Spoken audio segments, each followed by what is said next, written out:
Meus amigos da Canção Nova, muito boa noite. Sejam todos bem-vindos ao nosso Além da Notícia desta noite. É sempre surpreendente a gente poder se encontrar aqui e tratar de temas tão bons, tão importantes, necessários para a nossa vida. Hoje será um daqueles dias muito especiais que vão surpreender você, eu tenho certeza. O tema do nosso Além da Notícia da noite de hoje será impactos da alimentação para viver e envelhecer bem. Eu já quero cumprimentar a convidada desta noite, Joana Lusic, nutricionista e especialista em genômica nutricional. Seja muito bem-vinda, Joana. É um prazer te receber aqui em nosso programa. Boa noite. Boa noite, o prazer é meu. Nossa, uma alegria estar aqui, falando de um assunto que eu tanto amo. Olha, e eu estou aqui surpreso de ver tanta coisa que nós vamos hoje abordar com você nesse programa. Você é nutricionista, mestre em nutrição humana, pós-graduada em genômica nutricional, termo que eu desconheço até agora, tá? Nutrição clínica funcional, fitoterapia funcional, nutrição esportiva. E você é autora desse livro que eu vi aqui, gostei demais da capa. Olha, por que não posso comer besteiras todos os dias? Nutrição para crianças e adolescentes. É claro que o programa vai ser muito mais abrangente ainda. Vamos falar sobre os impactos da alimentação para todas as idades, como envelhecer bem. Mas, Joana, tem mais ainda aqui. Especialista em acompanhamento de mulheres, especialmente gestantes e lactantes. Olha só, vamos falar sobre isso também. Criadora do projeto Tempero Meu, que une cultura, gastronomia e saúde em cursos e eventos. E ainda criadora do Maternidade Consciente, projeto de educação para gestantes viverem a maternidade sem medos e exageros. Mais uma vez, obrigado por estar conosco neste programa. E eu já quero começar pedindo a você que fale sobre este livro aqui. Por que você escreveu esse livro? Por que não posso comer besteiras todos os dias? Porque a gente precisa começar a educação nutricional desde cedo. No consultório, o meu público de atuação realmente gestantes, mulheres que querem engravidar e pós-parto, na fase de lactação, mas sempre conversando no consultório, eu senti a necessidade de começar a educação nutricional lá cedo, lá no início. E por isso resolvi escrever esse livro. É o primeiro livro didático que nós temos de nutrição no Brasil. E a ideia é trabalhar essa educação nutricional com as crianças dentro da escola, porque elas são multiplicadoras. Então, quando a criança aprende, por exemplo, que a lista de ingredientes vem em ordem decrescente, que o primeiro ingrediente que tem maior quantidade, e a gente explica para ela que o açúcar é um vilão e tanto, que não deve fazer parte da nossa rotina, ela vira um fiscal em casa, começa a olhar todos os rótulos, listas de ingredientes e pegam no pé dos pais. Isso aconteceu lá em casa, tá? Olha só, tá vendo? Você tá começando pela base quando escreve esse livro aqui. Mas eu vou te sugerir uma coisa. Socorre os adultos, porque tem muito adulto comendo mal também. Faz um agora para os adultos. Estou precisando mesmo, viu? Cuidar dessa parte. De gestante já estou em produção, mas pode deixar que eu vou cuidar dos adultos como um todo. Pode deixar que eu vou providenciar esse livro. Ô, Joana, você, olha, estou vendo aqui, é especialista em acompanhamento de mulheres, especialmente gestantes e lactantes. Por que se dedicar também às mulheres, às gestantes e lactantes? Porque é essa fase da vida que nós mulheres temos maior senso de responsabilidade. Ronaldo, é impressionante. Quando a gente educa, porque, na verdade, quando um paciente me procura no consultório, a gente faz um trabalho de educação nutricional. Então, é algo muito mais abrangente e profundo. E quando a gente tem um bebê com a gente, o nosso senso de responsabilidade é muito maior. Então, acaba que a adesão ao tratamento ela fica muito mais fácil. A gente quer fazer tudo por aquele indivíduo que está lá com a gente. E aí o negócio flui. Olha, para que a gente conheça um pouquinho mais dessa temática de hoje, a nossa equipe preparou essa reportagem aí que você vai ver agora. Uma alimentação saudável e balanceada oferece ao organismo nutrientes que ajudam no bom funcionamento do cérebro, do intestino e favorecem um equilíbrio para o sistema imunológico, além de fortalecer o sistema músculo-esquelético. Esses benefícios geram no organismo uma diminuição no risco de doenças cardiovasculares, diabetes, doenças crônicas, também controla a pressão arterial e combate a própria obesidade. Além disto, uma alimentação rica em vegetais, frutas e grãos integrais contribui para uma maior disposição no dia a dia das pessoas. Porém, um consumo excessivo de farinhas brancas, como o trigo, também fast food e açúcares presentes em produtos industrializados podem causar graves danos à saúde ao longo dos anos, influenciando inclusive a qualidade da velhice. Em curto e médio prazo, uma alimentação inadequada pode gerar cansaço, mau humor, falta de concentração, também sonolência durante o dia e insônia à noite, além do temido sobrepeso. Por isso é indispensável uma boa alimentação, aliada à prática de exercícios físicos e à ingestão de água para se ter bem-estar em todas as fases da vida. Como você viu, o tema ele é importantíssimo e estamos aqui como especialista. Então, já quero perguntar para a Joana. Joana, como pode ser definida uma alimentação saudável? Porque ela realmente é essencial em todas as fases da vida. Sim, todas as fases da vida. E de uma forma bem simples, a alimentação saudável é aquela que dá menos trabalho para o nosso organismo. O nosso objetivo da nutrição é deixar que as coisas rodem fácil para as nossas células. E geralmente a gente sempre fala assim, alimentação saudável, menino, frutas e verduras. Mas não é só isso, é? Não é só isso, mas eu sempre digo, Ronaldo, na dúvida, coma vegetais. E aí, quando digo vegetais, frutas, verduras, legumes, hortaliças, quanto mais natural a alimentação, mais chance a gente tem de acertar. A gente não precisa fazer nada mirabolante para acertar na alimentação saudável. Hoje tem tantas modas por aí, as coisas tão difíceis para se alcançar, mas na verdade o negócio é simples. Quanto mais natural a alimentação, mais fácil fica para o organismo, menos trabalho nós damos para as nossas células. Quanto mais substâncias estranhas, aditivos químicos, corantes, acidulantes, conservantes, adoçantes, substâncias estranhas que não são nutrientes, dão trabalho para o organismo. Eu vou querer aprofundar nisso aí daqui a pouco, tá? Vamos, com certeza. Agora eu quero saber o seguinte, como é que está o perfil da alimentação hoje do brasileiro? Mas eu vou até extrapolar, não é só no Brasil, em todos os lugares do mundo. Hoje a gente vê que mudou bastante o perfil da alimentação. Está mais saudável? E quando eu pergunto isso, é porque se a gente está vivendo mais, quer dizer que alguma coisa certa também está sendo feita, não é? Sim, sim. Tem coisa certa sendo feita, mas hoje em dia a gente tem muita disponibilidade de produtos ruins e produtos que nos levam ao erro. Então, os ultraprocessados, que são os alimentos, na verdade, os produtos alimentícios cheios de aditivos químicos. Isso dá uma trabalheira imensa para o nosso organismo. Mas sim, hoje em dia a gente tem, quando a gente procura e se interessa, a disponibilidade também de uma boa alimentação. Então... E seria essa alimentação ruim a grande vilã de muitos problemas de saúde que a gente tem tido, mortes prematuras também? Com certeza. Nosso corpo só precisa de nutrientes. Tudo que entra de estranho dá trabalho para o nosso organismo. E se a gente não dá ao organismo que é próprio a ele, que são os nutrientes, as carências nutricionais vão se formando, os processos inflamatórios vão acontecendo e as doenças aparecem. Se a gente não fornece o que é próprio para o organismo, os problemas aparecem. Você criou o projeto Tempero Meu, que une cultura, gastronomia, saúde em cursos e eventos. Como assim? É para cursos e para eventos, uma alimentação saudável? Explica aí. Onde quiserem colocar o Tempero Meu, a gente vai. A ideia do Tempero Meu é justamente utilizar a gastronomia como ferramenta de educação em saúde. Eu preciso, e você veja, né, Ronaldo, o tempo inteiro eu falo de educação, porque é isso, assim, quando a gente tem conhecimento, fica muito mais fácil colocar em prática, né, as escolhas saudáveis.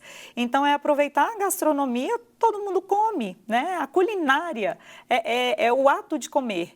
Então, a gente ensina como se deve ser uma alimentação mais saudável, por meio de receitas práticas, saudáveis e simples e gostosas, né? Simples e práticas, e que levem em consideração também a parte cultural.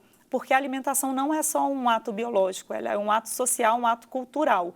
Então, o prato do brasileiro, culturalmente, tem que ter um arroz com feijão, vamos trabalhar o melhor que a gente pode extrair de nutrição com essa base, por exemplo. Né? Então, a ideia do Tempero Meu é unir essas três grandes áreas, gastronomia, saúde e cultura, porque uma não anda sem a outra. E quando a gente engloba as três, o negócio fica muito mais interessante.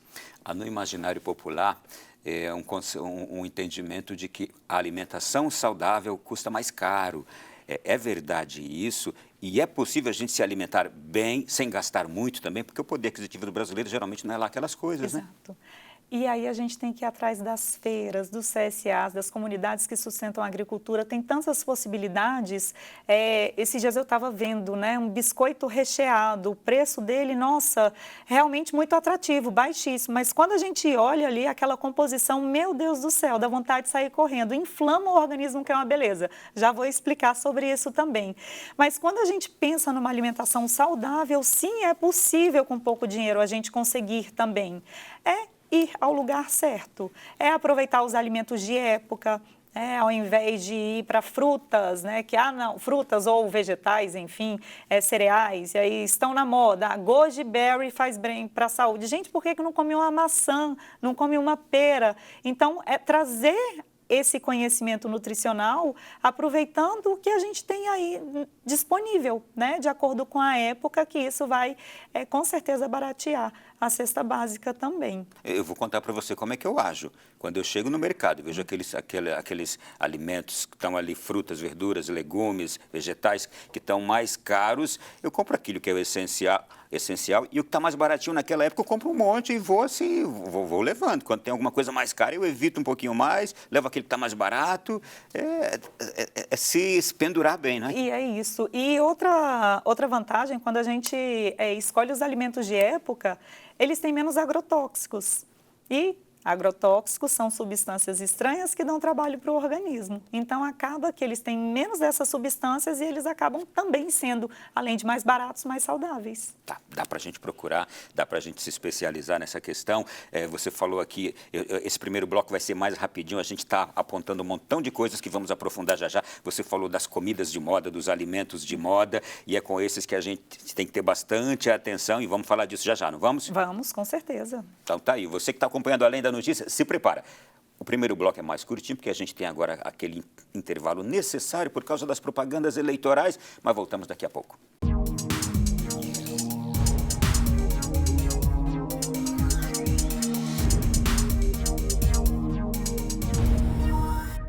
Voltamos aqui na sequência do Além da Notícia desta noite. Você está chegando aí agora, também divulga esse programa. O tema de hoje é especialíssimo, impactos da alimentação para viver e envelhecer bem. E eu estou recebendo aqui a autora deste livro aqui, Por que não posso comer besteiras todos os dias?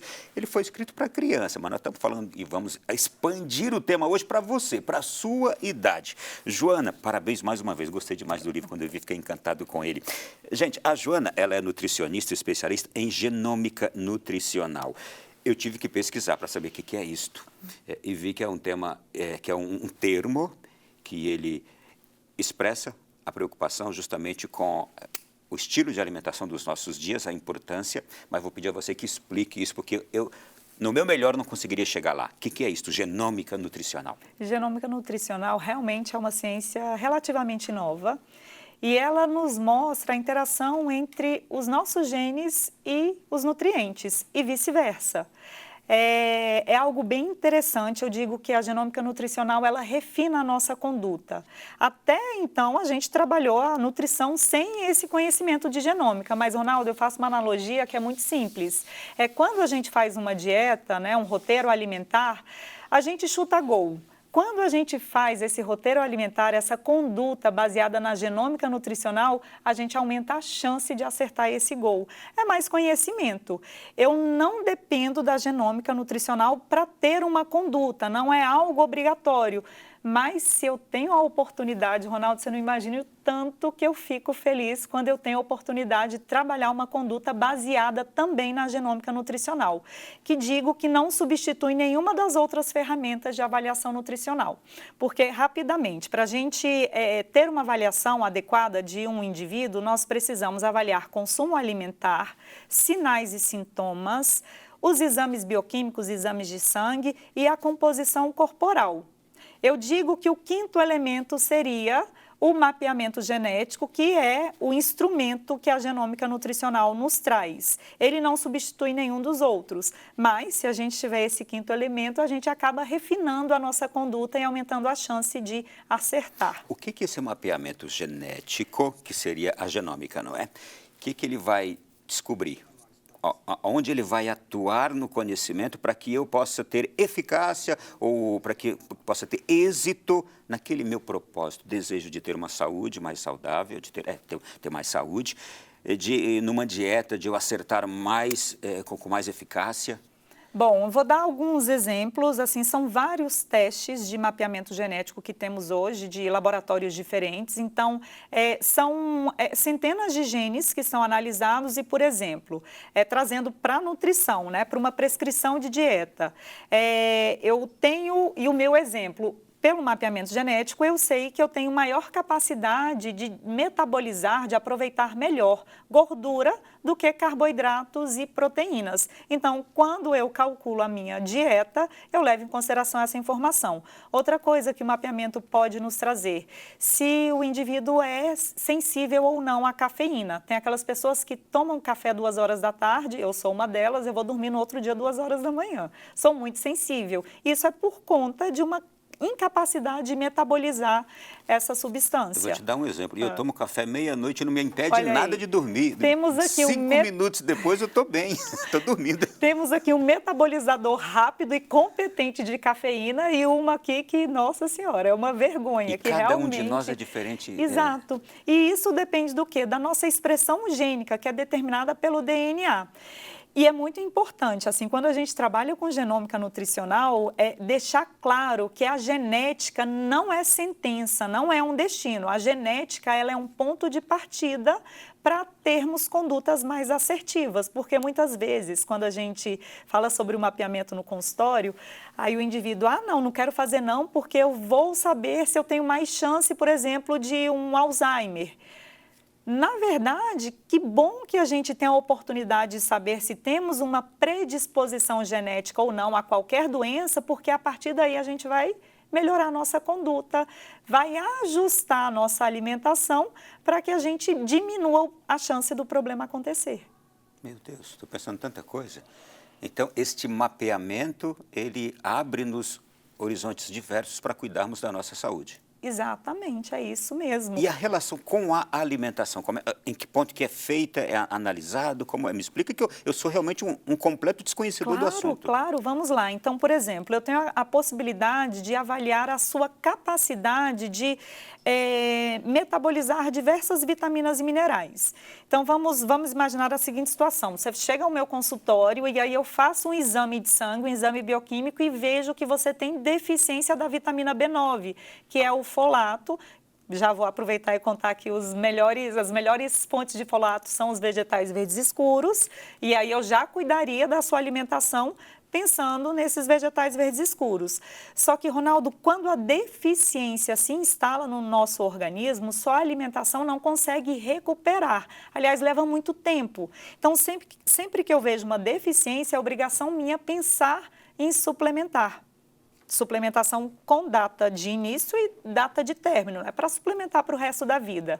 Aí eu tenho a sua informação genética de que você não consegue deixar a vitamina B9, o folato, na forma ativa. Quando eu for suplementar, eu já vou suplementar essa B9 na forma de metilfolato, que é a forma ativa deste nutriente.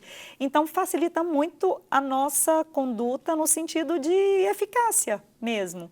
Outra coisa que a gente ouve o dia inteiro, a vida toda, agora é moda, a detoxificação. Já deve ter ouvido falar, Demais. Né? E aí, para a gente detoxificar, a gente depende de enzimas, que são substâncias que o nosso organismo produz, que permite que a gente, por exemplo, jogue fora essas toxinas. E aí eu quero trabalhar essa eliminação de toxinas do seu organismo. Pelo mapeamento, eu sei quais enzimas você é capaz de produzir. E aí, se eu tenho essa informação, eu consigo direcionar melhor a minha conduta. Eu não perco tempo. É isso. Facilita. Facilita.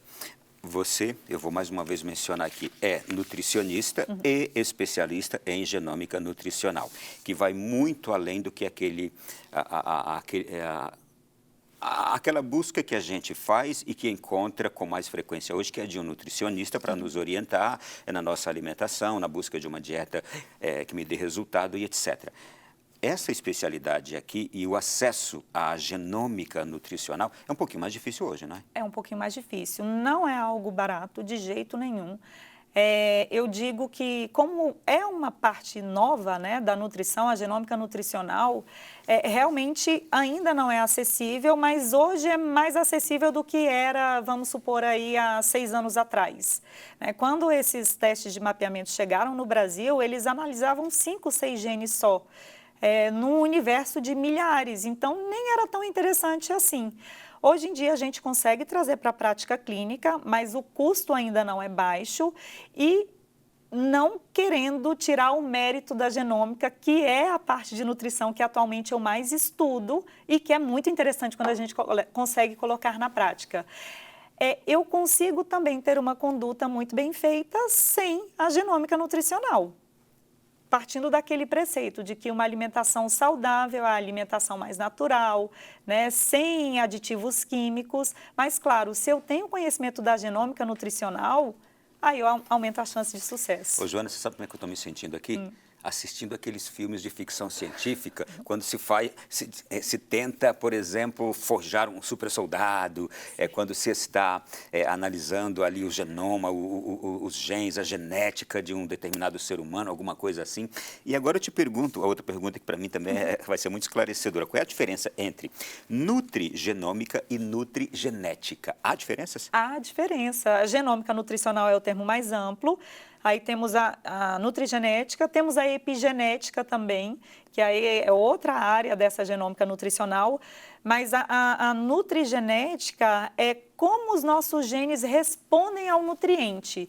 E a genômica nutricional, ela seria como os nutrientes agem no nosso gene. Então, é uma via de mão dupla.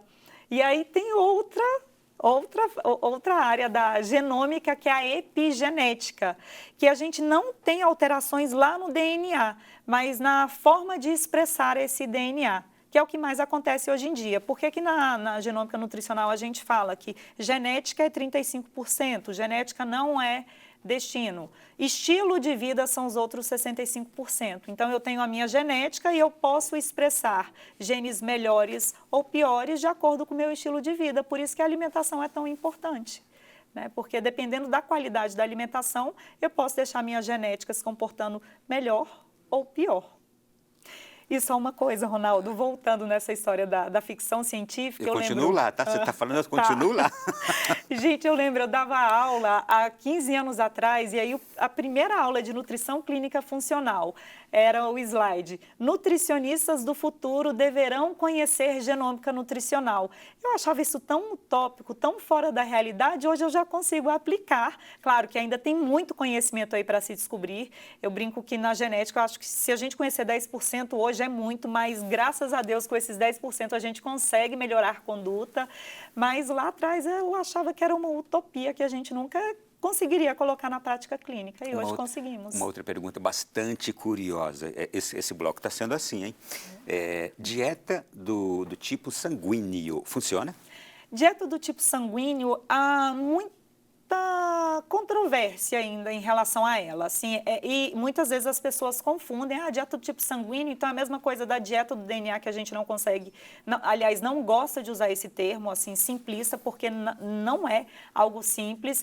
Então, não temos tanto embasamento científico quanto a genômica nutricional. Eu acredito que ainda a gente vai chegar lá. Assim, é um processo. E só para quem nunca ouviu falar ou não conhece sobre essa dieta do tipo sanguíneo, como é que é feita? De acordo com o tipo sanguíneo, tem a ideia deles, dos pesquisadores, é que, por exemplo, o indivíduo com sangue A positivo, ele vai ter maior facilidade de metabolizar certos tipos de alimentos. Então, há alimentos que são mais proteicos, ou alimentos que são com menor quantidade de gordura. Então, a ideia é direcionar o tipo de alimentação levando em consideração o tipo sanguíneo do indivíduo. Mas não é um consenso. Temos ainda muitas dúvidas a respeito dessa... Muito a ser descoberto. Exato. Tá, gente, olha, esse programa, atenção agora, gestantes, mães com crianças recém-nascidas, crianças de até 12 anos a quem se destina esse livro, não é?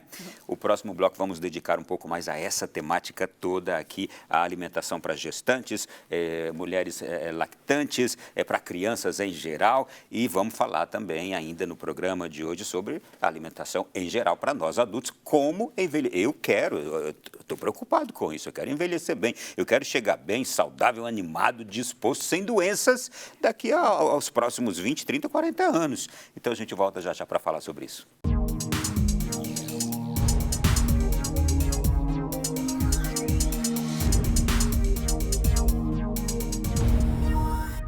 O que andamos comendo, como temos nos alimentado, nos comportado, cuidado do nosso corpo. Eu quero chegar aos 90 como um menino, viu, Joana? Consigo chegar lá, Joana, sim? E aí eu te pergunto, Ronaldo, o que o Ronaldo de hoje está fazendo pelo Ronaldo do futuro? Eu quero aprender agora, eu quero aprender com você aqui. O tema do programa é Impactos da Alimentação para Viver e Envelhecer Bem. E vamos então agora aprofundar mais ainda tudo que a gente está tocando aqui. Já tocamos em coisas tão consistentes, mas vamos aprofundar mais ainda. Agora, atenção para mulheres, para filhos pequenos, para gestantes em geral. Vamos lá. Joana, buscar nutricionista, geralmente se imaginou que era só para engordar, que era só para emagrecer, talvez para evitar estar se alimentando ruim. Agora, para envelhecer bem, a gente está começando a ouvir isso de pouco tempo para cá, né? Sim, e que bom que estamos, né, começando a ouvir isso, porque para envelhecer bem, dependemos totalmente de uma boa alimentação. Hoje sabemos, Ronaldo, que essas doenças crônico não transmissíveis, que são as mais comuns que a gente ouve por aí, diabetes, obesidade, câncer, hipertensão, a pressão alta, tudo isso passa por processo inflamatório. É um tipo de processo inflamatório subclínico que acontece no nosso organismo, que é totalmente dependente da alimentação. Você sabe que eu morro de medo dessas doenças todas que você citou? E que são tão prevalentes, né? São tão comuns hoje em dia e tem tudo a ver com a alimentação. Quando a gente tem uma alimentação que é mais inflamatória, e já explicando o que seria uma alimentação inflamatória, rica em açúcar, açúcar inflama, que é uma beleza. Farinha refinada, álcool, não vou nem dizer, né? A farinha refinada é aquela que a gente compra no mercado, fininha, fininha? A farinha refinada, farinha de trigo fortificada com ferro e ácido fólico, que é o que a gente mais vê produtos, Seria né? o quê? Consumo de bolos? Bolos, massas, pães, biscoitos. O exemplo do biscoito recheado que eu dei, né? Isto é, a gente pode comer todas essas coisas, mas com muita moderação, é isso? E aí a gente chega num mantra, que é a minha cara que eu falo sempre, é a frequência de consumo que faz a resposta do organismo. Vez ou outra, comer uma besteira, tudo bem, faz parte da vida. Mas se no dia a dia, tá toda hora a gente comendo uma besteira e o organismo cobra conta, né? Então, se no dia a dia a gente dá a condição do nosso organismo trabalhar, se garantimos um consumo de frutas, verduras, legumes, hortaliças, né, de vegetais, vez ou outra, quando a gente come uma besteirinha, está tudo certo. Repete a frase, é a frequência de consumo? Que faz a resposta do organismo. Agora, vamos lá, falando de tudo isso. Então, para a gente chegar bem naquela idade lá que a gente pretende chegar um dia, já pode começar desde a gravidez da nossa mãe? A nossa mãe já pode começar a pensar nisso quando eu ainda não nasci? Com certeza ela deve pensar nisso. E quem dera se a nossa avó tivesse pensado nisso também, né? Porque acaba que são 3 gerações aí interferindo, né? Nessa nossa expressão genética durante a gestação. Mas é essencial que a gente cuide desde a gestação da nossa alimentação. Tem até um termo que chama programação metabólica, que nos mostra que insultos durante a fase intrauterina, então, enquanto a gente está lá sendo formado, pode predispor esse indivíduo que está sendo formado lá na vida adulta a ter mais chance das doenças crônico não transmissíveis, diabetes, câncer, obesidade, hipertensão. Então, dependendo da alimentação do ambiente intrauterino durante a gestação, a gente aumenta a chance ou diminui a chance desse indivíduo ter doença lá na vida adulta. Você me permite voltar só um pouquinho? E parece que não tem nada a ver, mas eu quero saber se tem ou não. Uhum. E o pai nisto, na hora da geração de um filho, porque o pai gera junto com a mãe, Sim. naturalmente. Se aquele pai tem hábitos ruins, como, por exemplo, um vício em droga, em álcool, ou uma determinada doença, Certo. isto também pode influenciar? Com certeza. Né? O embrião, para ele ser formado, dependemos do óvulo e do espermatozoide. Então, se esse espermatozoide não tem uma boa qualidade, para isso a gente depende de uma boa nutrição e de um ambiente saudável, a gente vai diminuir, sim, a qualidade, né, desse embrião que está sendo formado. Eu quero ser bem didático. É isso, então. Se aquele pai não tem uma qualidade de vida também saudável, uma saúde boa que ele pode buscar tê-la, se ele tem hábitos ruins, isto já na geração do bebê pode influenciar isso. Com certeza, pode influenciar na formação desse indivíduo. E aí, claro, acaba que a gente chama muita atenção da mãe porque são aqueles 9 meses da formação. Então, além daquele inicial, a gente ainda tem os 9 meses da nutrição intrauterina. Mas sim, a alimentação, a nutrição do pai é totalmente relevante nesse processo. E vamos lá. E nesse processo da busca de uma boa alimentação de uma mulher gestante e dietas exageradas, quais os erros que mais se cometem nesse período, a mulher mais comete nesse período da gestação? Porque às vezes ela não quer engordar, não é? Assim.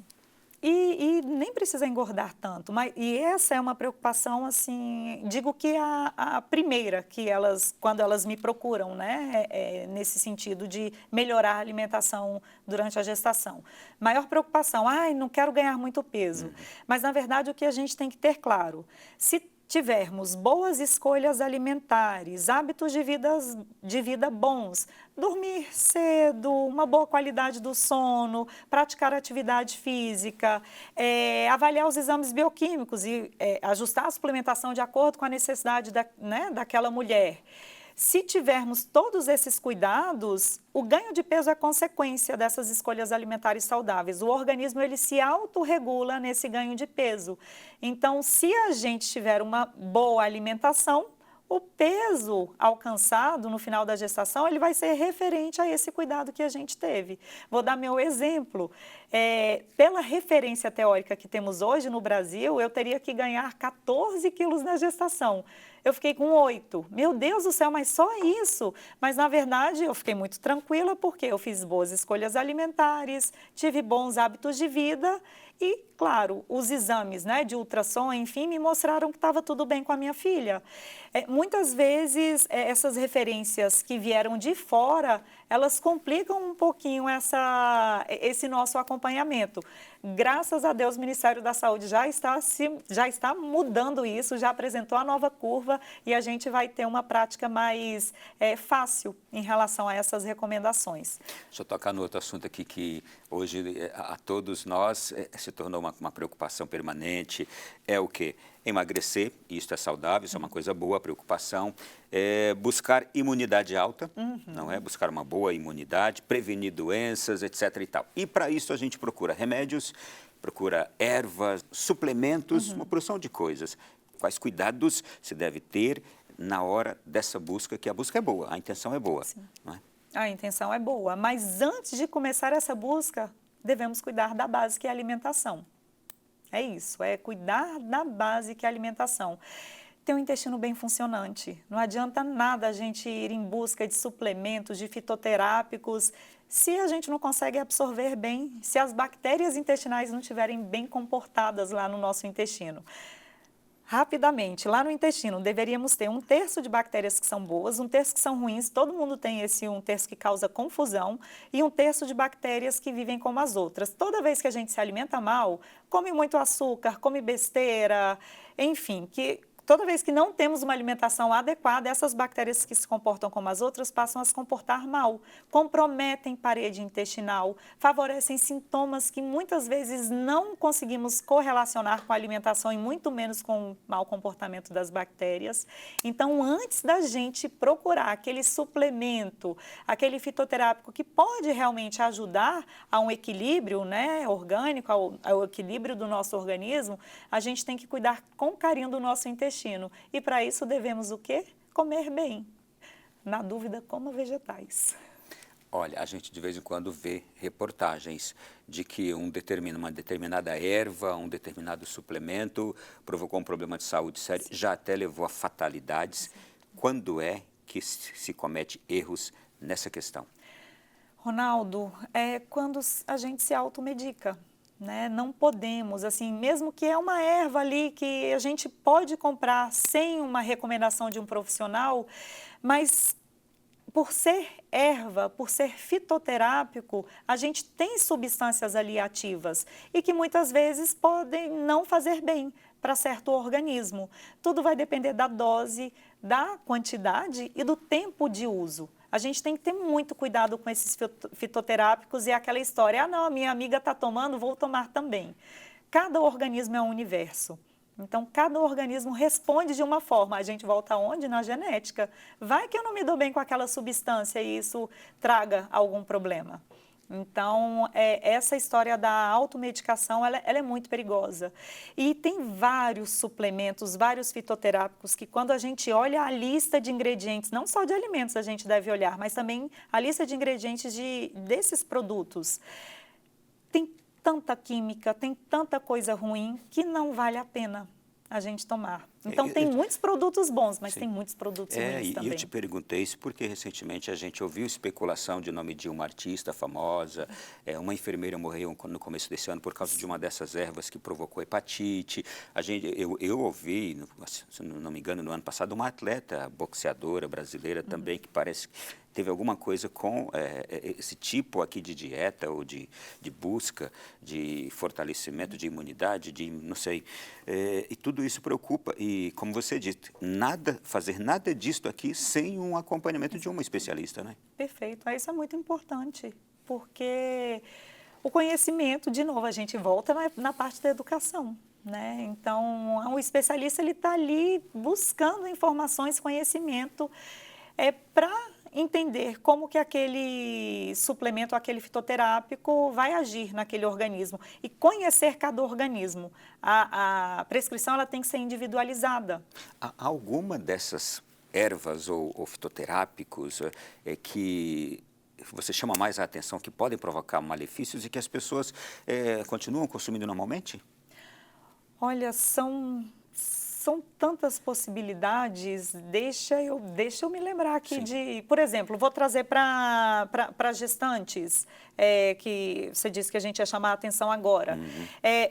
Olha que coisa simples, chás na gestação não são recomendados. Apenas chás de frutas que são considerados seguros. E aí, volta e meia, né? Eu atendo gestantes que, não, tomo chá de hortelã sempre, tomo chá de erva doce, a gente não tem segurança de uso. Significa que se elas tomarem, vez ou outra, acontecerá algo? Provavelmente não, mas, Ronaldo, se a gente não tem evidência científica de segurança de uso de um produto, a gente não pode prescrever. Vai depender do público também. Por exemplo, chá verde, saindo da gestante, indo para a população em geral. Chá verde é muito bom porque emagrece, né? Essa é a propaganda que a gente ouve. Só que se o indivíduo ele tiver um tipo de hipotireoidismo subclínico, aí ele vai tomar muito chá verde, esse chá verde vai complicar ainda mais o funcionamento da tireoide. Então, é um produto que, teoricamente, o indivíduo vai tomar para emagrecer, para ajudar, só que se ele tiver algum probleminha ali de inflamação subclínica na tireoide, vai, na verdade, para o caminho contrário. Então, é muito sério isso. Isto quer dizer que acompanhamento nutricional é importante em todas as fases da vida, levando o estilo de vida que a gente levar. Você afirma isso? Com certeza. A gente come desde que nasce. Então, a nutrição ela vai cuidar dessa relação da comida, da nutrição com o nosso organismo. O que foi o programa que você desenvolveu, Maternidade Consciente? Foi com a preocupação voltada especialmente para a gestante ou já para a mãe? Para a gestante. O Maternidade Consciente também, um projeto de educação para que a gente viva a maternidade sem medos e sem exageros, porque a gente também não quer exagero nessa fase, né? Dar informação para que a mulher passe por essa fase da maternidade, do início especialmente, de uma forma mais leve, de uma forma mais tranquila, porque é um momento de muitas mudanças e quando a gente tem conhecimento, a gente facilita isso. Quais são as abordagens que tem lá? Elas são por mês a mês, semana a semana, por exemplo, no período da gestação, como é? O Maternidade Consciente, eu digo que é um projeto mais abrangente, então não é só nutrição. Temos também uma pediatra, uma profissional de educação física e uma enfermeira especialista em amamentação e em recém-nascidos. Então, a gente pegou essas 4 grandes áreas, somos 4 amigas, eu, Dani Rico, Vanessa Macedo e Elaine Rangel, cada uma na sua área, abordando a importância de divulgar esse conhecimento para as gestantes. Então, a gente fala sobre os cuidados no banho, o sono do bebê, a importância da atividade física para o desenvolvimento, né, da gestação saudável. E aí também informações, claro, para o pós-parto, né, o puerpério, que é uma fase em que a gente vê que a mulher ela fica muito só. Durante a gestação, a gente tem o acompanhamento do obstetra, da nutricionista especialista em pré-natal. Depois que o bebê nasce, o que acontece? O olhar é todo voltado para a criança. A gente continua com as consultas, só que consultas no pediatra. Com o obstetra, a gente passa 15 dias depois. E aí, como é que fica essa mulher? Então, a gente tem esse cuidado, esse olhar também. E aí, em diversas ocasiões do Maternidade Consciente, que são como se fossem cursos pontuais, e a gente tem a programação e também incluímos os psicólogos para poder ajudar nessa parte. Tocar no outro assunto que às vezes é doloroso para tantas mães e com filhos já nascidos. E quando uma mãe não tem acesso a essa orientação devida e o filho nasce com algum problema, com alguma deficiência, e isso ocorre porque faltou um determinado nutriente no organismo daquela mãe quando estava gestante, são casos que poderiam ser evitados. Isto também é verdade, né? Sim, poderiam ser evitados. Eu digo sempre que, assim, materno-infantil, especialmente na parte do pré-natal, a gente sempre trabalha no sentido de diminuir chance de problemas acontecerem. Então, diminuir, se tem algum estudo que falou que o chá de hortelã não deve ser usado com frequência na gestação, a gente evita, a gente não vai recomendar. E, claro, para a gente diminuir chance de problemas acontecerem, quanto mais equilibrada, quanto mais variada a alimentação, maior a chance da gente fornecer os nutrientes necessários. E outra questão, se por acaso a gente não teve a oportunidade de fazer ali a alimentação mais saudável possível naquele período da gestação, a gente ainda tem a segunda fase de diminuir a chance da programação metabólica, que é aquela chance do indivíduo, né, desenvolver as doenças lá na vida adulta, com a lactação, com a amamentação. O leite materno, aí vem uma informação, o leite materno ele é repleto de vesículas de microRNA. MicroRNA é uma substância que modula a nossa expressão gênica. Então, para eu produzir uma enzima que vai ativar lá a vitamina B9, que eu dei o exemplo, eu dependo dessa ativação.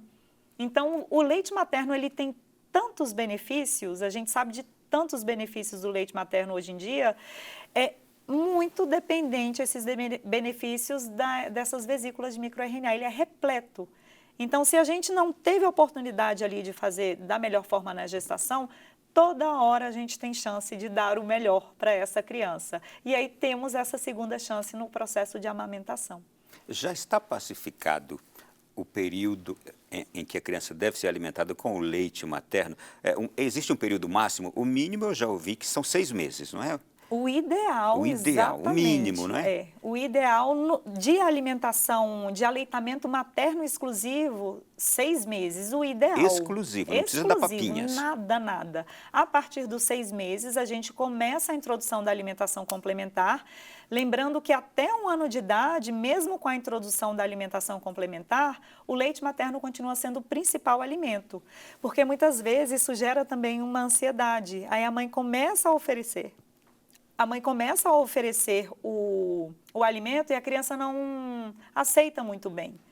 E isso vai gerar ansiedade, mas aí a gente tem que tranquilizá-la que até o 1º ano de vida o leite materno continua sendo o principal alimento. E a recomendação da Organização Mundial de Saúde é que a gente continue com leite materno de forma complementar até os 2 anos de idade. Mas o ideal seria um sonho se conseguíssemos sempre um aleitamento materno exclusivo até os 6 meses de idade. Mas a gente sabe que existem aqueles casos, que eu digo são excepcionais, da mãe que não consegue produzir o leite materno, não consegue amamentar até esse período. Nesses casos, como se resolve o problema da boa alimentação para aquele bebê? Aí, hoje em dia, a indústria ela tem várias opções de fórmulas infantis em que o pediatra ele vai determinar qual é a mais interessante para aquele caso. E tem que ser feita também uma suplementação, há um direcionamento, né, da suplementação adequada para cada caso, mas hoje em dia a gente tem essa possibilidade das fórmulas infantis. E é possível ajudar essa mãe que não está conseguindo produzir o leite materno?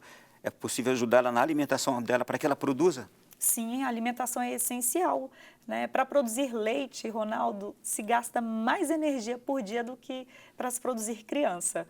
Então, quando a mãe está amamentando ou está com dificuldade de amamentação, a primeira coisa que a gente tem que cuidar é da alimentação dela. E, claro, um enfermeiro especialista, né, em amamentação, um profissional especialista em amamentação vai organizar a pega, né, como é que está a sucção, vai avaliar se tem alguma alteração anatômica, e isso a gente consegue nos bancos de leite dos hospitais públicos, que, aliás, temos várias referências. Então, temos sim como ajudar essa mãe que está com dificuldade na amamentação. Em alguns casos ocorrem, por exemplo, da criança não conseguir ganhar peso adequadamente, ou também aqueles casos de crianças que passaram os primeiros anos todos com um desenvolvimento muito aquém, o tamanho não cresceram o suficiente, não tiveram um desenvolvimento adequado para a idade que tem agora, sei lá, 8, 10, 11 anos. É por um erro, ou também é por um erro e também por algum problema de saúde? Pode ser por algum problema de saúde, são casos e casos, mas também pode ser por erros alimentares. Por exemplo, o consumo elevado de sucos até os 2 anos de idade já foi associado com menor estatura.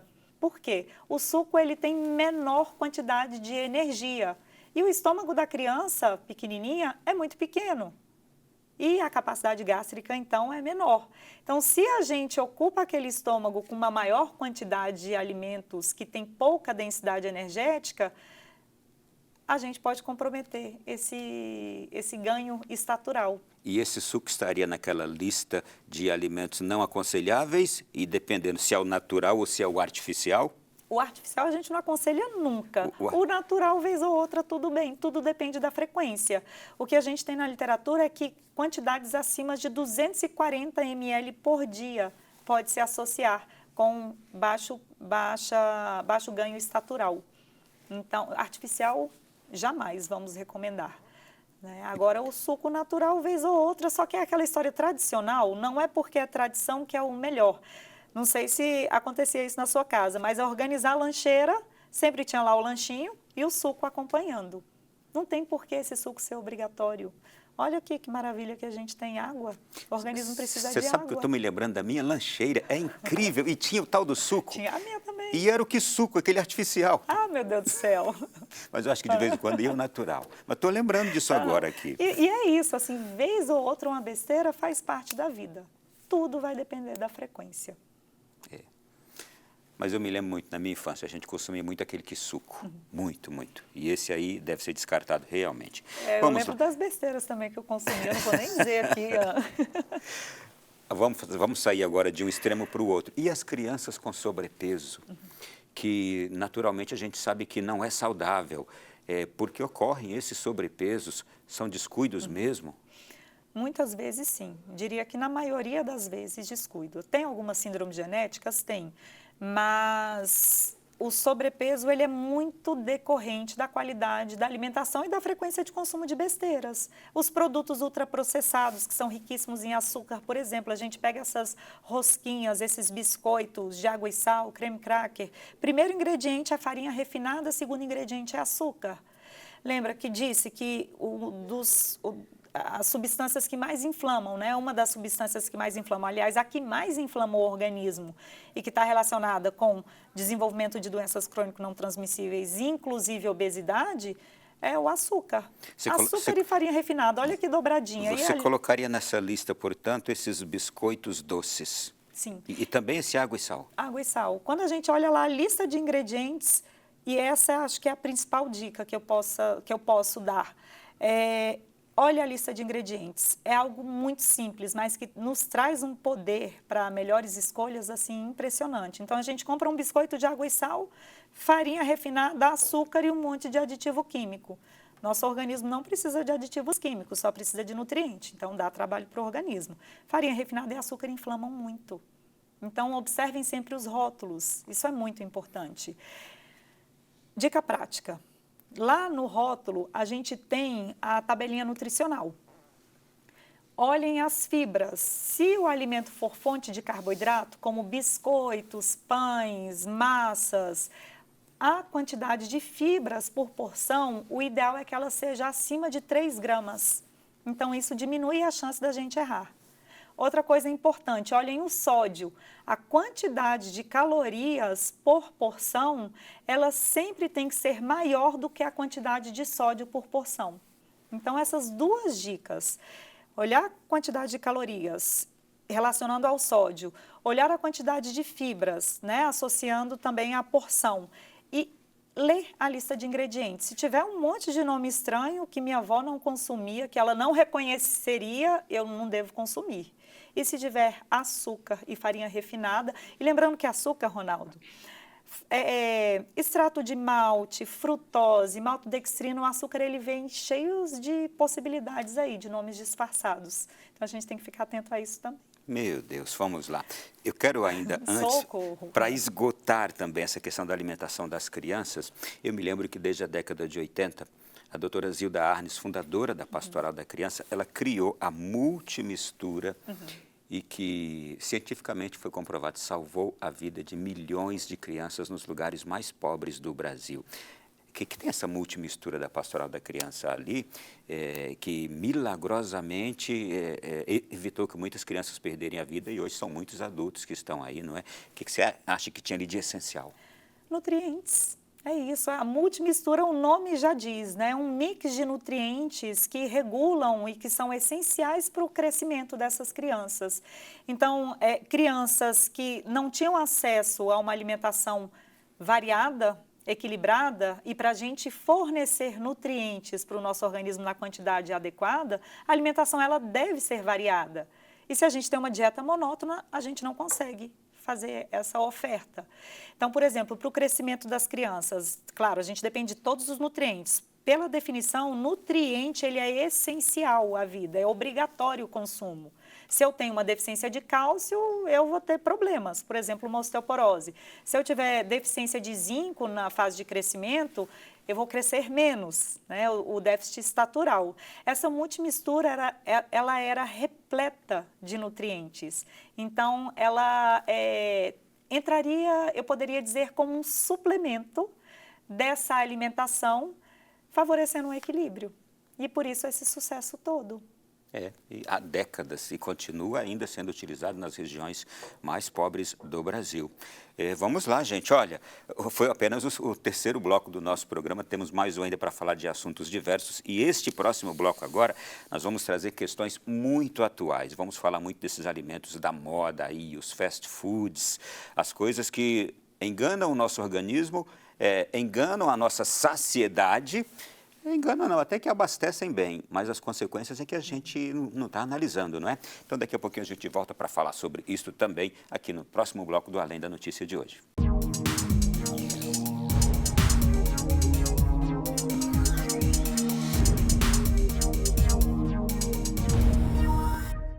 De volta aqui na sequência do Além da Notícia da noite de hoje, eu estou conversando com a Joana Lusic, nutricionista, especialista em genômica nutricional, e o tema do nosso programa de hoje a mim interessa muito: impactos da alimentação para viver e envelhecer Bem, é o que eu espero, é o que eu quero e agora vou buscar mais, com mais afinco ainda depois da sua presença aqui, viu, Joana? Eu já estava tomando alguns cuidados, tá? Assim espero. Ô, Joana, nós temos aqui uma porção de assuntos. Eu vou falar já sobre os adolescentes, que eu tenho lá em casa com 17 anos, mas está comendo a beça e insaciável, tá? Mas eu tenho aqui um assunto que eu queria trazê-lo à tona. No ano de 2017, a Prefeitura de São Paulo, na época era prefeito Dória, se eu não me engano, lançou o programa Alimento para Todos. Esse programa, ele trazia uma farinata como proposta para ser distribuída à população carente de São Paulo, que foi, na época também, dado um título a ela muito negativo, de ração humana. Só que essa farinata, eu já conhecia, Joana, que eu havia feito um programa antes ainda, se não me engano, 2014, 2015, com um dos responsáveis por um trabalho aqui no Brasil, da plataforma Sinergia, e que eles mostravam a eficácia dessa farinata na África, em regiões difíceis, de extrema pobreza, regiões em conflito. Os aviões passavam jogando aquela farinata para aquelas populações e tinha salvado a vida de milhões de pessoas. A farinata era baseada em restos de arroz, feijão, batata, tomate, imagino que alguns outros alimentos, e aproveitava esses alimentos antes de vencerem, dos seus prazos vencerem. Seria um projeto a um custo baixíssimo e ajudaria muitas populações carentes. Mas me parece que lá no caso da cidade de São Paulo, quando foi proposto, foi politizado, se deu o nome de ração humana, ficou uma coisa pejorativa, negativa, não se levou adiante. Mas eu queria perguntar justamente sobre isso. Também, e um dos motivos é que se questionou o fato do reconhecimento da Anvisa, do quanto era seguro alimentarmente aquele projeto. Todavia, se politizou bastante, não foi adiante. Mas o quanto propostas assim devem ser analisadas, como devem ser analisadas, qual é a sua visão sobre isso? Elas devem ser analisadas sempre levando em consideração a segurança nutricional, né? Como você disse, né? Houve um questionamento em relação a prazos, né? Então eram produtos próximos ao vencimento.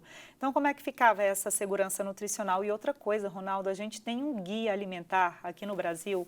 O Guia Alimentar para a População Brasileira é uma das publicações mais incríveis do mundo, mundialmente reconhecido como uma das melhores do mundo na área, para educar a nossa população. E ele é acessível a todos. Onde é que a gente acha? Como é que faz para conhecê-lo? Site do Ministério da Saúde. Ele está ali na versão online. Vamos colocar aqui então agora, olha, já vai aparecer aí. Gente, o guia é a coisa mais linda que tem, o Guia Alimentar para a População Brasileira. E são condutas fáceis que a gente pode colocar no nosso dia a dia.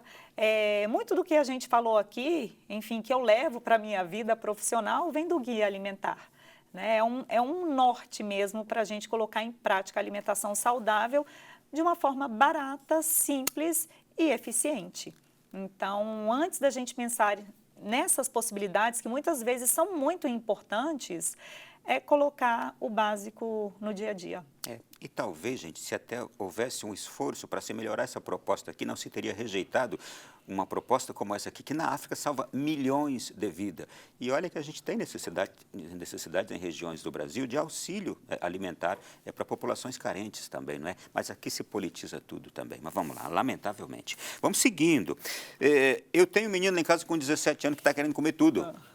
O que eu faço? 17 anos. Dê comida de qualidade para esse menino, por favor. Não deixa ele comer besteira toda hora, não. Mas tem que comer mesmo. A fase da adolescência é uma fase de desenvolvimento, em que a necessidade energética, a necessidade nutricional, ela aumenta realmente.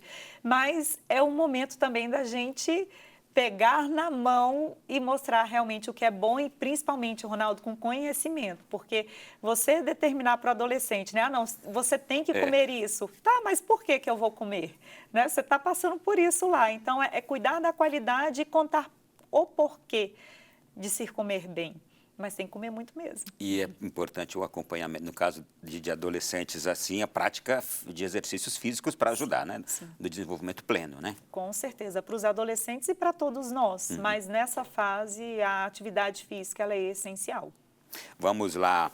Joana, olha só, um estudo publicado numa revista americana feita com mais de 400 jovens com idades entre 9 e 15 anos constatou que mais da metade deles não gostavam de tomar café pela manhã. Atenção, tomar café pela manhã. Isso pode ter relação com o hábito de dormir cada vez mais tarde, Passar a madrugada beliscando algo enquanto estão estudando ou até mesmo presos ao videogame ou à internet. De que modo esse comportamento pode prejudicar o desenvolvimento desse adolescente, desse jovem? É aquela história Tem uma porção de problemas aqui, né? E aquela história que a pergunta que eu te fiz, né? O que o Ronaldo de hoje está fazendo para o Ronaldo do futuro? A gente pode transpor essa pergunta para esse jovem, né? Porque muitas vezes o efeito ali não é imediato, né? Então ele está fazendo daquela forma, não está acontecendo nada comigo, acho que está tudo bem, ele só conhece aquela realidade e aí ele segue comendo mal. Mas, por exemplo, formação óssea, ela vai ser muito intensa durante a adolescência e se esse adolescente tem hábitos de vida ruins, então tem um consumo alto de alimentos ultraprocessados, come muito açúcar, alimentos ricos em cafeína, né, refrigerantes, tudo isso rouba cálcio do organismo. A gente fala que eles são sequestradores de cálcio. E aí eles não comem vegetais verdes escuros, que são os alimentos que têm maior biodisponibilidade, ou seja, que fornecem o cálcio da forma mais fácil para o organismo aproveitar. Então, eles comprometem a absorção de cálcio, já não come tanto cálcio assim, então isso lá longe pode predispor esse indivíduo a uma maior chance, por exemplo, de uma osteoporose. Então, muitas vezes os problemas eles não acontecem aqui no presente, né? Mas esse comportamento inadequado com a alimentação nessa fase da adolescência pode trazer problemas futuros. Isto é, eu vou pagar o preço disso mais tarde. Exato. Deixa eu aproveitar aqui o seguinte, eu vou problematizar parte a parte. Não gostam de tomar café de manhã. Qual a importância de se fazer as refeições todas nos horários adequados? É o tal do hábito, né? A gente deixa o nosso organismo mais seguro, de uma forma bem simples, né? Se eu não tenho o hábito, não precisa ser um horário fechado, tem que ser todo dia, mas é um hábito de atividades. Então, o café da manhã pode variar um pouquinho ali, o horário, ok, o almoço também, mas ter aquela rotina é muito importante, né? A tal da previsibilidade. Se a gente não tem esse cuidado, a chance da gente ter um comportamento compulsivo, comer mais do que deveria, não mastigar bem os alimentos, comprometer processo digestório é muito grande. Se a gente não come no café da manhã, a chance de ter uma compulsão alimentar no final do dia é muito maior.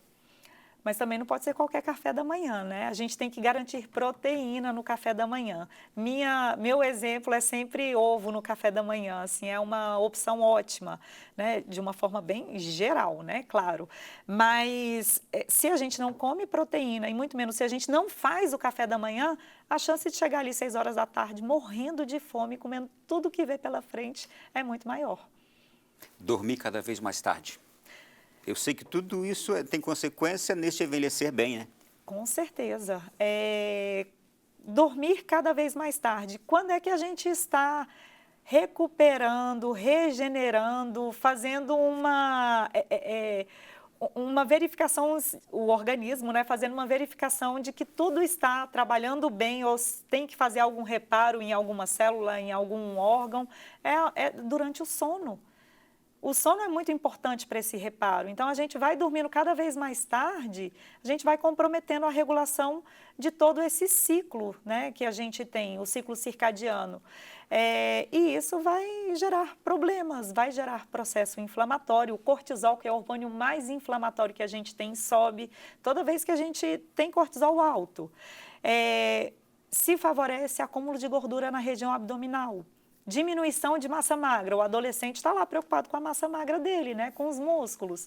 E aí dorme mais tarde, comprometimento de massa magra, comprometimento de controle da glicemia. Assim, são vários fatores metabólicos ruins que são favorecidos quando a gente tem esse comportamento. Deixa eu pegar um outro aspecto aqui que é citado na pesquisa. Passar a madrugada beliscando. Aqui, no caso, passar a madrugada beliscando, no contexto de já estar perdendo sono, agora depois vou até estender. E o beliscar ao longo do dia. Mas vamos primeiro aqui essa questão da madrugada, do adolescente que já está perdendo sono. Passar a madrugada beliscando, o cortisol já está alto, aí está beliscando, aí começa a produzir demais insulina, trazendo para a parte bioquímica. Toda vez que a gente estimula demais insulina, qual que é o recado que a gente manda para o organismo? Tem que armazenar gordura. Então, a gente favorece com esse comportamento maior chance do desenvolvimento de obesidade.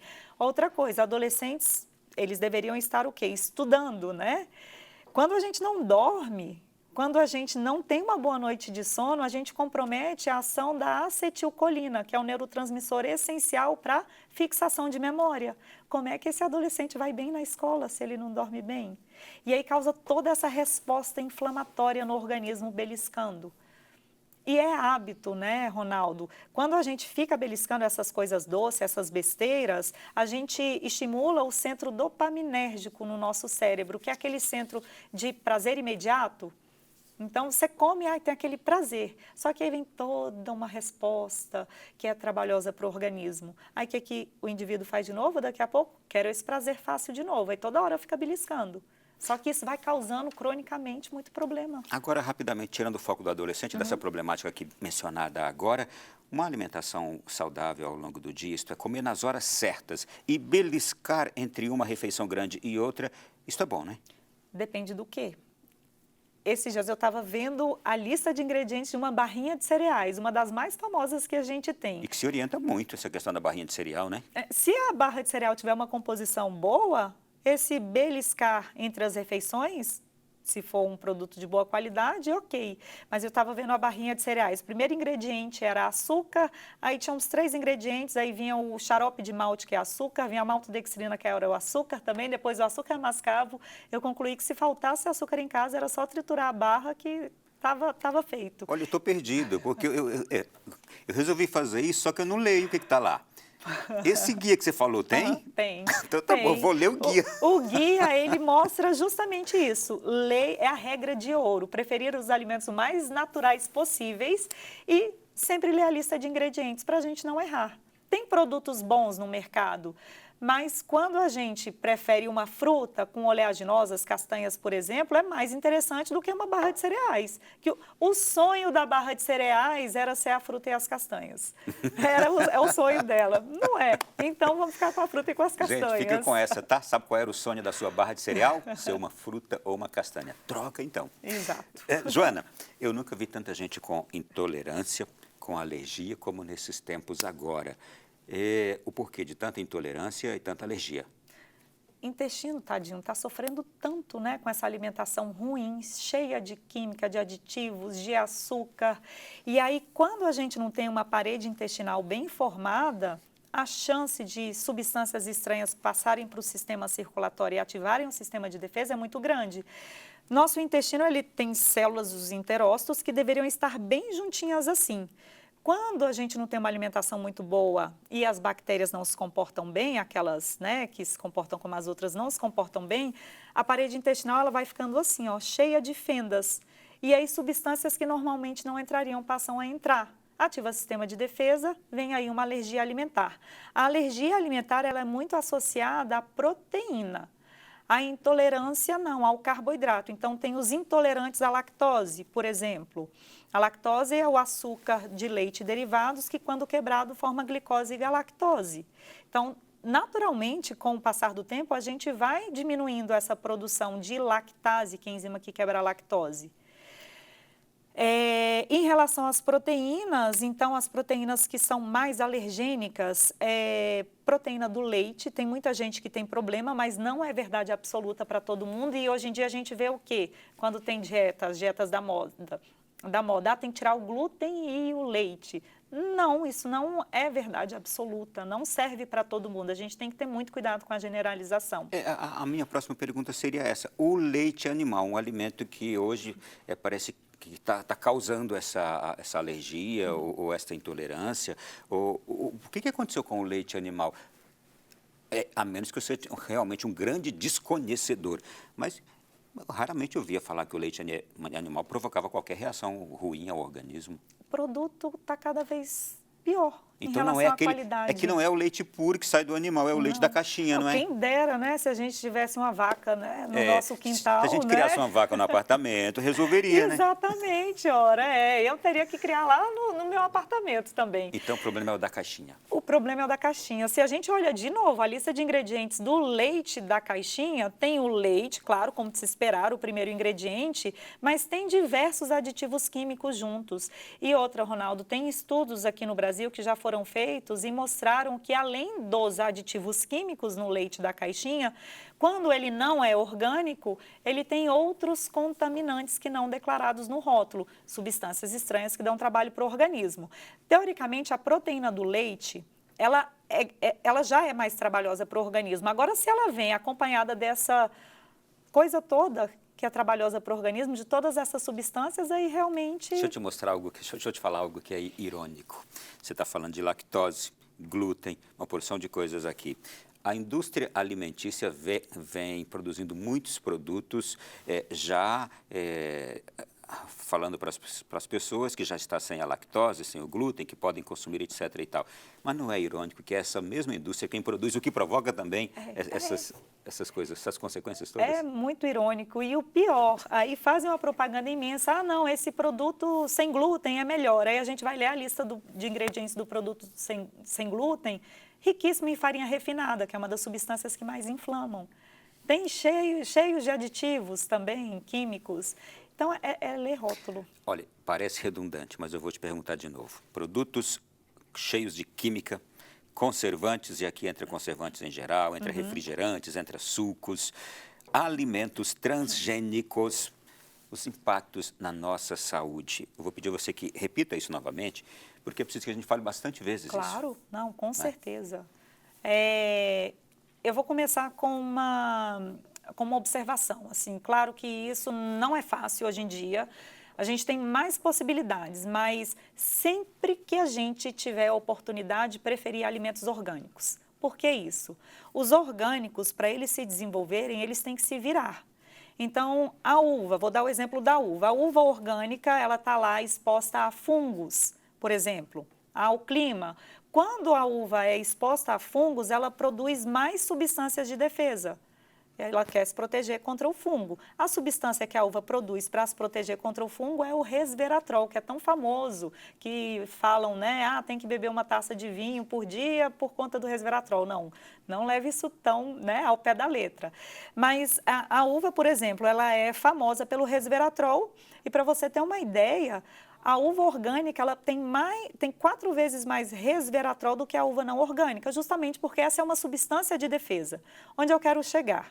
Sempre que tiver oportunidade, preferir os orgânicos, porque eles vão ter mais substâncias de defesa. Essas substâncias de defesa do alimento orgânico são as substâncias que a gente procura, antioxidantes, anti-inflamatórias, detoxificantes. Ou seja, o alimento orgânico ele tem mais fitoquímicos, que são essas substâncias de defesa, que aumentam também a nossa capacidade de lidar com adversidades.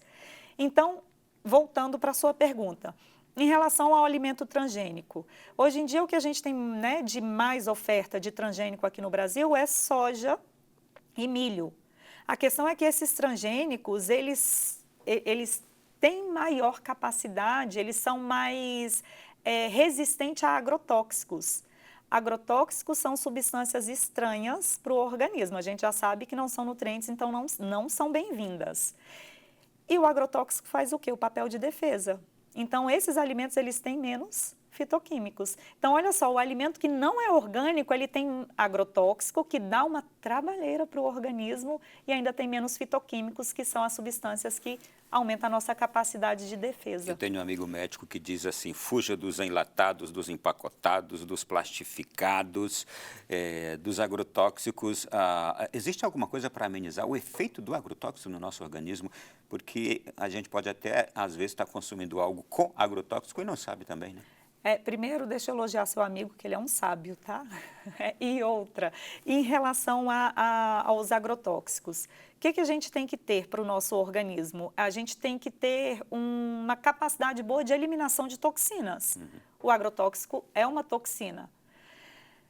Para eu eliminar toxinas, eu dependo de quem? De nutrientes e de fitoquímicos. Então, mesmo que a gente não tenha uma possibilidade de uma alimentação, de uma alimentação rica em vegetais orgânicos, Na dúvida, a gente sempre tem que comer vegetais, e aí te digo que os vegetais que mais ajudam na eliminação de toxinas são os verdes escuros, agrião, rúcula, brócolis, espinafre, couve-manteiga, e aqueles que não são escuros, mas que têm muito enxofre, nabo, rabanete, repolho, couve-flor. Então, esses alimentos, eles devem sempre estar na nossa alimentação, devem fazer parte da nossa rotina, porque eles melhoram a nossa capacidade de eliminação de toxinas, inclusive de agrotóxicos. Gostei, gostei. Depois eu vou até copiar isso tudo Tá. que você falou, hein? Eu vou acelerar aqui que o tempo está curto, tem tanta coisa para perguntar para a Joana. A gente recentemente viu aí no noticiário algumas notificações na justiça de duas grandes empresas produtoras de fast food, não é? Vendendo sanduíche com aroma de picanha, com aroma de costela, essas coisas todas. Mas isso é o mínimo. Esses fast food, eles facilitam a vida da gente em tanta coisa, são práticos, são rápidos, a gente quer comer para dar conta do trabalho, de um compromisso, de outro, vai lá e come rapidinho, mas são perigosos. Eu acho que vai entrar naquela frase que você falou no começo do programa, não é? Como é que foi a frase mesmo? É a frequência de consumo A que faz a frequência de resposta consumo. do organismo. Evitar, de vez em quando, um pouquinho, né? Vez ou outra, ok. É. Tudo vai depender da frequência. Mas sim, tem muitos produtos que nos levam ao erro, né? E por isso a gente tem que o quê? E é importante, Ler Joana, e é lista de importante ingredientes. dizer, né, Joana? Esses alimentos são os piores, não são? Ultraprocessados. É. Tem muita química, carboidrato refinado, aqueles itens todo que listei que são altamente inflamatórios, eles são repletos dessas substâncias. Tá bom, então de vez em quando, uma vez no ano, tá bom? Nem tanto, tá bom? Joana, sucos industrializados, eles aparecem lá como integral, com néctar, com isso, com aquilo outro também, mas não deixam de ser artificiais, né? Exato, não deixam de ser, nem sempre são artificiais. O néctar, ele é mais diluído, diríamos assim. Um pouquinho menos. Tem ali um pouquinho de suco naquele néctar, é isso. É como a gente faz em casa, coloca mais água. Isso, é o refresco. É. Exato. E aí tem muitas opções de sucos, né, em caixinha hoje em dia. De novo, leia a lista de ingredientes. Tem porque sucos... tem muita informação enganosa Isso. ali também naquelas caixinhas, né? Muita. E aí, quando a gente lê a lista de ingredientes, tem lá a fruta, a água e a fruta. Ok, é isso. No máximo, um conservante ali, ascorbato, que eles colocam. Agora, tem sucos que têm milhões de ingredientes. Você sabe que eu ouvi falar pela primeira vez na minha vida, semana passada, de um termo chamado reduflação? E aí eu fui descobrir que a reduflação é a redução do tamanho ou da quantidade de alimentos num pacotinho, num ingrediente e tal. Você paga praticamente o mesmo preço. Isso tem atingido bastante a indústria alimentícia. Eu acho que o termo não seria reduflação, mas é uma redução na qualidade dos alimentos que a gente poderia comparar com essa tal de reduflação, não é? Com certeza. Eles levam, de novo, o quê? Ao erro. É o engano, né? O consumidor acha que está comprando ali um produto com aquela quantidade de porções, mas, na verdade, ele está levando menos e, muitas vezes, pelo mesmo valor. Então, é engano, levando o consumidor ao erro. Esses cuidados todos que você está nos ajudando aqui a ter quando a gente conhece a qualidade ruim desses produtos alimentícios que vêm hoje da industrialização, eles facilitam a vida da gente, são práticos, é verdade, não vamos negar os benefícios, mas eles trazem os malefícios. Isso tudo que você está nos alertando hoje aqui evita a gente de envelhecer de um modo mais saudável e ajuda a gente a chegar a uma idade mais avançada com menos preocupação do que será do nosso futuro. É isso? A ideia é essa, é cuidar hoje das escolhas de hoje para lá na frente a gente agradecer. Joana, e quem é muito carnívoro, como o Rodrigo, que está chegando aqui, um rapaz que não consegue comer sem carne, precisa ter cuidados também? Precisa ter cuidados também e não pode deixar faltar os vegetais, Rodrigo. Lembre, na dúvida, coma vegetais. Olha que coisa mais gostosa, uma carne com uma salada, legumes, enfim, tem como ficar gostosa e saudável essa alimentação. Mas o excesso de proteína animal pode comprometer a qualidade das bactérias intestinais. E aí a gente tem que ter cuidado também com a gordura, né, de origem animal, que é saturada, o excesso dela é inflamatório, a gente não quer. Então, a proteína animal ela pode fazer parte da rotina, mas a gente não pode deixar faltar os vegetais. Tá, aqui, chegando na reta final do nosso programa, Já falamos dos alimentos que devem ser evitados, daqueles que a gente deve buscá-los. Vou pedir agora a você uma orientação também. Quais hábitos acompanhar esta boa alimentação que a gente vai procurar ter? Primeiro deles, que tem relação com a alimentação ainda, beber água. Tá aí. Água, somos reações bioquímicas ambulantes e para todas elas nós dependemos de água. E não vale roubar, parar no filtro e tomar copos e copos de água de uma vez. O ideal é, ao longo do dia, fracionar esse consumo de água. Outra coisa ainda relacionada com a alimentação, mastigação, essencial. É uma coisa tão simples, mas que faz tanta diferença na nossa vida, a mastigação. Gente, atenção aqui, olha, já estou seguindo a orientação. Muito bem. Deixa eu tomar uma água também, né? Então, peraí. Então, vamos lá. Água, mastigação, quais outros hábitos importantes? Qualidade do sono, cuidar da qualidade do sono, isso é essencial, porque o reparo todo das nossas células vai acontecer durante o sono. Atividade física. A atividade física, ela tem que fazer parte da nossa vida. E aí, cuidar também da parte psicológica, né? Então, hábitos que são importantes para que a gente tenha uma tranquilidade psicológica, seja uma terapia, religião é muito importante, meditação, então essa parte também espiritual é muito importante. Não temos como dividir uma coisa da outra, Ronaldo. Por exemplo, o estresse psicológico leva ao estresse funcional.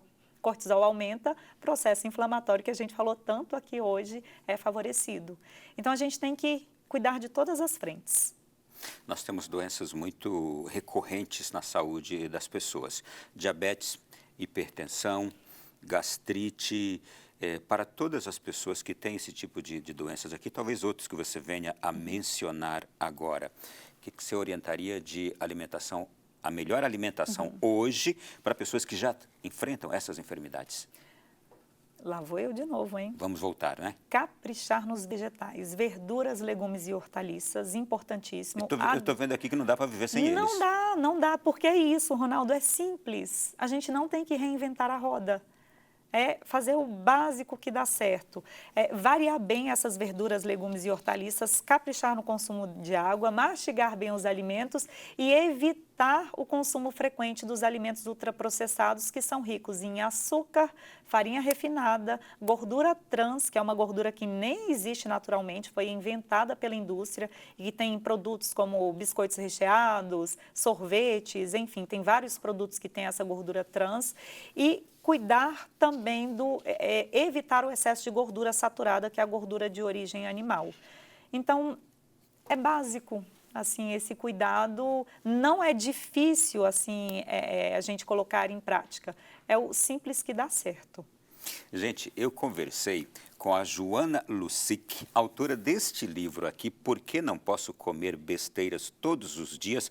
Esse aqui ela escreveu para crianças. Você está cuidando de um agora para mulheres, não é? Exato, gestantes. Isso. E eu estou encomendando ela, escreva um para nós, tá? Os adultos, para nós que estamos já com ali, depois dos 30, dos 40, em geral, vai valer a pena, viu, Joana? E sobretudo porque eu imagino que é uma preocupação de todos nós no país que a gente vive com tanta dificuldade do acesso à saúde, aos serviços de saúde, e a gente se deparando todos os dias também com problemas diversos, vai ser importante cada vez mais a gente prevenir, e o seu trabalho nesse sentido aqui é edificante. Foi um prazer te receber, te conhecer, muito obrigado.